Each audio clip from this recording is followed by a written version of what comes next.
ज्ञानेश्वरांनी त्याचं ध्यान कुठं होतं त्या मडक्यावरच त्या खांडणीवरच तसं चित्त भगवंतावर राव पडते तेव्हा देव प्रसन्न तेव्हा भक्ती होती आहे असं पण नामदेव महाराज सांगले की चित्ता ठेवली पुष्प अवलंबिंदल आकाश ते देव पूजन हे वागरे करून संस्कार आंतरी श्रीधर सासवा अंतरी श्रीधर सासवा भोंगा कशावर चित्त महाराज त्या कमळाच्या फुलाच्या मकरंदावर होते ते किती गुई करून ज्ञानेश्वर महाराज रे भ्रमरा भोगेशील तू आवडले त्या कमळाच्या फुलावर फक्त त्याच्यावर ध्यान होते दुसरीकडे बघते का ते आम्ही तुम्ही कितीही बघा कितीही उरणारा करा तिथंच गुई करून ते पोरा तसं फुलाचा सुगंध येतो तसं भक्तीचा रस पुन्हा देवावर किंवा असं नामदेव महाराज नामदेव सांगलेले सर्व भावे विठ्ठलाची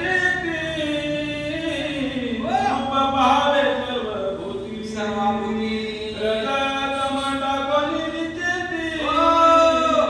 प्रेम चित्ती आकावे प्रेम चित्ती आकावे तीर्थ विठ्ठल क्षेत्र विठ्ठल देव विठ्ठल देव पूजा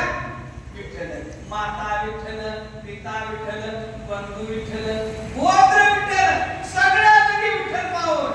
असा विठ्ठल पाहो त्याला भक्ती म्हणतात त्यालाच काय म्हणतात मला वैरागी म्हणतात म्हणून लागले आसंग होऊन या एकट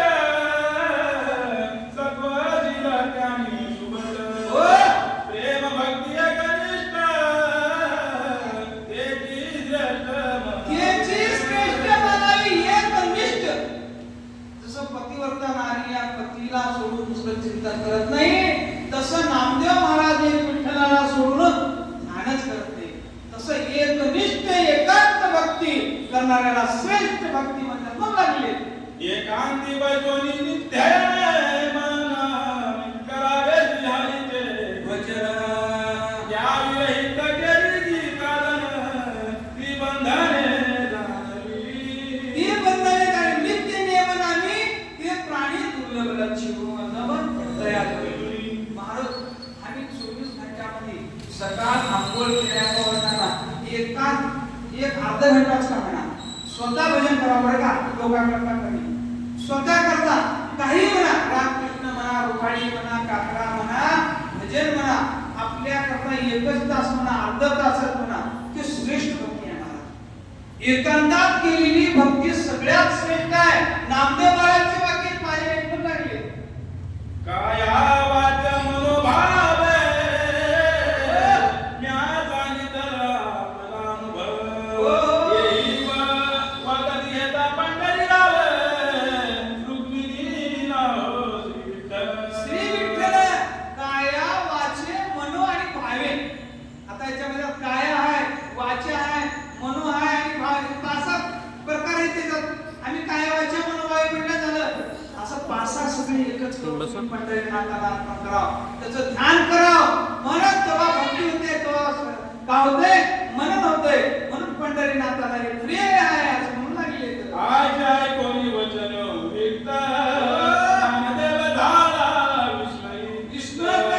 मने विष्णू भक्त उदंडासती